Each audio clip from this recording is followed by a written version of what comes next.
15 अगस्त independence day की आप सभी को ढेर सारी शुभकामनाएं। तो आज ही के दिन हमारा देश आज़ाद हुआ था, ये तो आप सभी जानते हैं। लेकिन ये आज़ादी इतनी आसानी से नहीं मिली थी। इस आज़ादी के लिए हमारे देश के क्रांतिकारियों ने खून बहाया है। उसके बाद जाकर हमें आज़ादी मिली। हमारे क्रांतिकारियों की बहुत कहानियां आप लोगों ने इतिहास में पढ़ी होंगी। उसी में से एक सबसे अहम कहानी, सबसे महत्वपूर्ण असहयोग आंदोलन, जिसके बारे में आज मैं आप लोगों को बताऊंगी कि क्या था असहयोग आंदोलन और क्यों ये इतना महत्वपूर्ण था। इसने जाकर बहुत बड़ा रूप लिया। इसी आंदोलन में अंग्रेज हार गए थे, मतलब उनको मुंह की खानी पड़ी थी, उनके पसीने छूट गए थे इस आंदोलन की वजह से। लेकिन कुछ नेगेटिव चीज़ें भी हुई। तो असहयोग आंदोलन की जब हम बात करते हैं, ये आंदोलन शुरू होता है 1 अगस्त 1920 से। इस आंदोलन का जो पहला उद्देश्य था, सबसे पहला उद्देश्य गांधी जी ने जब इसको शुरू किया था तो बोला था कि हम अंग्रेजों का सहयोग नहीं करेंगे। इसलिए है ये असहयोग आंदोलन, नॉन कॉपरेशन मूवमेंट, कि अंग्रेजों को हम किसी भी तरीके से कॉपरेट नहीं करेंगे।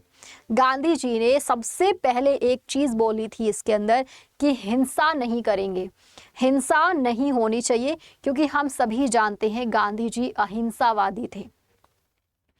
1 अगस्त 1920 को जब इसकी शुरुआत हुई, गांधी जी ने सबसे पहले बहुत सारे बच्चों ने गांधी जी के सिर्फ एक सेंटेंस बोलने पर स्कूल जाना छोड़ दिया था। गांधी जी ने कहा था कि अंग्रेजों के बनाए स्कूल में हमारे बच्चे नहीं पढ़ेंगे।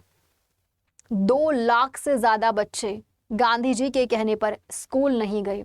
वकीलों ने वकालत करनी छोड़ दी थी। जब दोनों तरफ से दलीलें सुनी जाती हैं, उसके बाद जज अपना फैसला सुनाते हैं। 200-300 पेजेस में फैसला होता है, दोनों तरफ की सारी दलीलें लिखी जाती हैं, उसके बाद जज फैसला सुनाते हैं। और यहाँ वकीलों ने साफ इनकार कर दिया था, हम अपने भारतीयों के खिलाफ कोई केस नहीं लड़ेंगे। अब जब दलीलें नहीं होंगी, उनके विपक्ष में कोई सबूत नहीं, कुछ होगा नहीं, तो ऐसे में केस क्लोज्ड और बाइज्जत बरी कर दिया जाता था। अंग्रेज परेशान हो चुके थे, क्योंकि उनका खरीदा हुआ सामान भी हम यूज नहीं कर रहे थे। लोगों ने अंग्रेजों का कपड़ा जलाना शुरू कर दिया। जो गरीब लोग थे, जो अंग्रेज का बनाया कपड़ा पहनते थे, उसको जला दिया गया था, उसको जलाना शुरू किया लोगों ने। हालांकि रविंद्रनाथ टैगोर ने इस चीज पर बोला कि ये गलत है, गरीबों का कपड़ा जलाना अपराध है। वो भी अपनी जगह सही थे, लेकिन जनता प्रदर्शन कर रही थी। गांधी जी के साथ में काफी सारे लोग जुड़ गए थे आकर इस आंदोलन में। बहिष्कार करने लगे चीजों का। अंग्रेजों की बनाई चीजें तो नहीं यूज करते थे, साथ में अंग्रेजों का सहयोग नहीं देते थे। यानी कि जब भी अंग्रेज, जैसे कि जितने भी धोबी थे, उन्होंने कपड़े धोने से मना कर दिया, हम नहीं धो सकते तुम्हारे कपड़े। नाई लोग थे, उन्होंने अंग्रेजों की हेयर कट, जो ये बाल कटवाते थे, मना कर दिया था साफ कि हम आपका कोई भी काम नहीं करेंगे। इनफैक्ट अंग्रेजों को कोई भी सामान देने से इनकार कर दिया।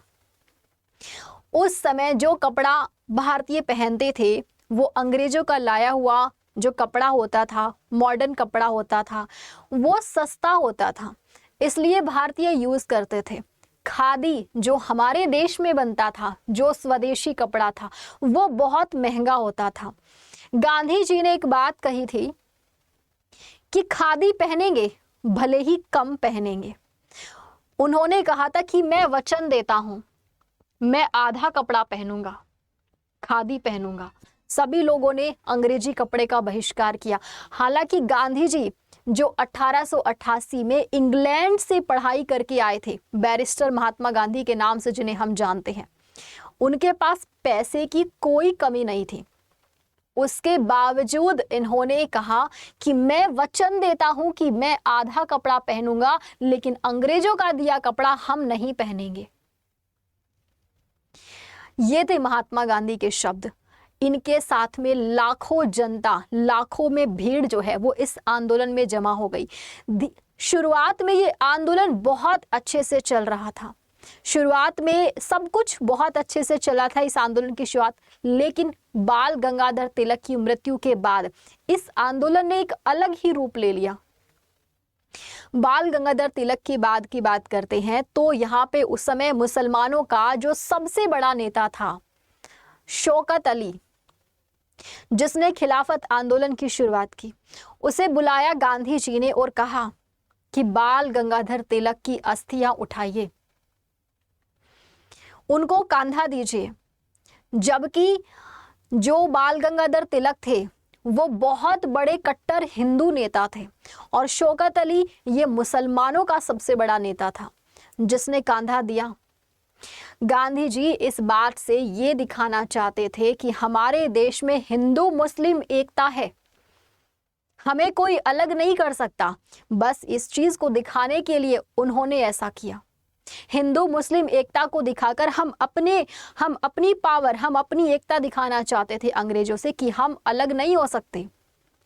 लेकिन धीरे धीरे जनता ने, कुछ ज्यादा ही जनता एक्साइटेड हो गई, कुछ ज्यादा ही आप कह सकते हो कि एक्साइटमेंट आ गई, तो इस आंदोलन के अंदर धीरे धीरे हिंसा होनी शुरू हो गई। और उसके बाद एक दिन आता है 5 फरवरी का, 5 फरवरी 2022 का वो दिन था जब हुआ था चोरी चोरा घटना। ये जो घटना हुई थी गोरखपुर के पास में चोरी चोरा एक स्टेशन है, एक रेलवे स्टेशन है और वहीं से गुजर रहे थे और वहीं पर यह घटना होती है। पुलिस स्टेशन भी है यहाँ पर। तो पुलिस ने जब लोगों को रोकने की कोशिश की तो लोगों ने पुलिस को ही घेर लिया चारों तरफ से।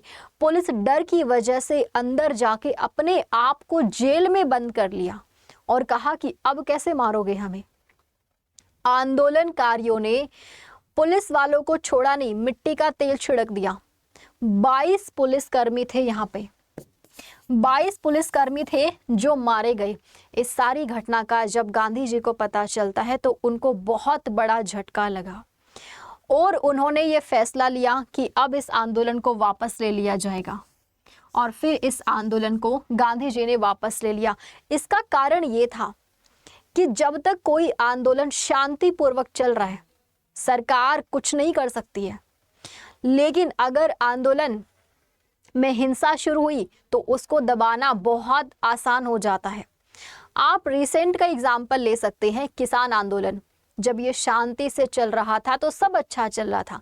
किसानों की एक गलती की वजह से सरकार खुश हो गई और सरकार ने इसको दमन करने की कोशिश करी। जनता ने भी साथ दिया। कोई भी आंदोलन जब तक शांति से चलता है सरकार उसमें हस्तक्षेप नहीं कर सकती, कोई भी इंटरफेरेंस नहीं कर सकती। यहाँ पर भी कुछ ऐसी ही घटना हुई। जैसे ही ये हिंसा हुई गांधी जी समझ गए थे अब अंग्रेजों के लिए इस आंदोलन को दबाना बहुत आसान हो जाएगा। उन्होंने इस आंदोलन को वापस ले लिया। ये वो दिन था 12 फरवरी 1922 का वो दिन था जब गांधी जी ने इस आंदोलन को वापस ले लिया था। तो गाइज ये था असहयोग आंदोलन।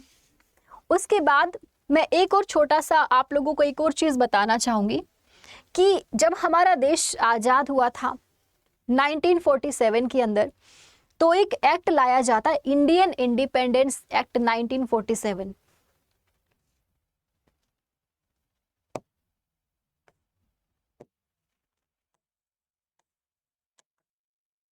Indian independence act 1947।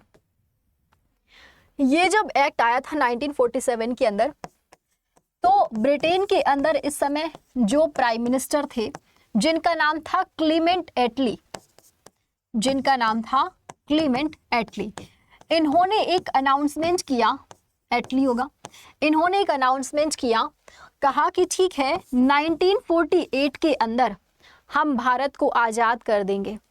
ये अनाउंसमेंट इन्होंने किया 20 फरवरी 1947 को एक अनाउंसमेंट किया, एक घोषणा की और जिसमें ये कहा कि 30 जून 1948 को हम देश को आजाद कर देंगे भारत को।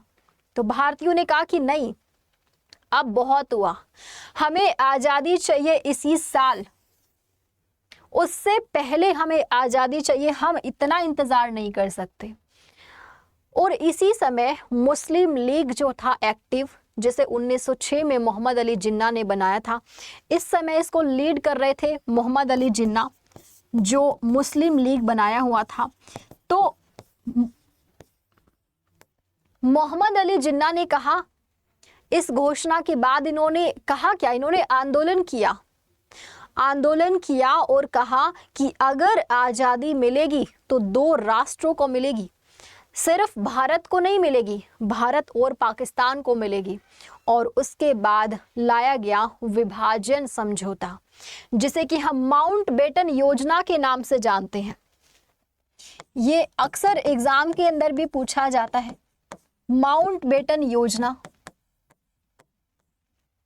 लॉर्ड माउंटबेटन लेकर आए थे। ये एक विभाजन की योजना थी, उस समय 3 जून 1947 का ये टाइम पीरियड था। 1947 को वायसराय लॉर्ड माउंटेन ने विभाजन की योजना पेश की। इसी को हम माउंटबेटन योजना के नाम से जानते हैं, जिसे कांग्रेस और मुस्लिम लीग ने स्वीकार किया। और भारत का ये जो इंडिपेंडेंस एक्ट 1947 है, इसे बनाकर लागू कर दिया और इस तरह से हमारे देश को आज़ादी मिली। तो ये है पूरी जो असहयोग आंदोलन, और साथ में मैंने छोटा सा आपको ये एक्ट बताया। तो उम्मीद करती हूँ कि ये सेशन आप लोगों के लिए हेल्पफुल रहा होगा। इसी तरह की आगे की वीडियोस के लिए हमारे चैनल को सब्सक्राइब कर सकते हैं। तो मिलते हैं फिर नेक्स्ट वीडियो में नेक्स्ट अपडेट के साथ में। सो हैप्पी इंडिपेंडेंस डे, जय हिंद आप सभी को।